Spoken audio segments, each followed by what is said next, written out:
Riwruok mar jouso kong'o abaka okwedo paro mar duola ma ochung'ne choko usuru mar medo nengo mar kong'o mopuodhi ka gilero ni sani bech ngima oidho.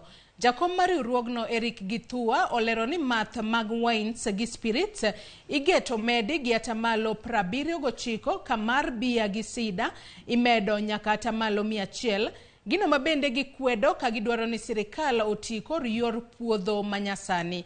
Gikwayo sirikal bende owit oko paro mar medo usuru ne puodho kong'o ka gilero ni wachno nyayo uso mar kong'o mabandia mosebedo ka kelo lala ne piny Kenya. We wish to categorically state that we are opposed to any move by the government to review this rate upwards. Firstly, the proposal is ill-timed given the current economic conditions in the country.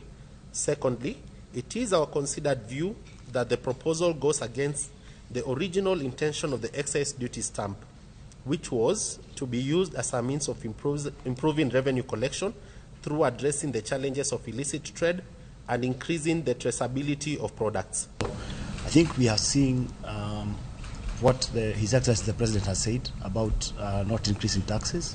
We also saw that being reiterated yesterday by the Cabinet Secretary in charge of National Treasury. And our concern is, whereas that's what the leadership of the country is saying, that's not what we are seeing from the regulators. So like what we talked about, the cost of excise duty stamps is definitely going to increase the cost of business for us. And as we have seen with the distortions that are being created in the market, it's fueling illicit trade. I think most of the areas are covered by colleagues, and the result is the higher the taxes, higher the cost of production, higher the price for the consumer.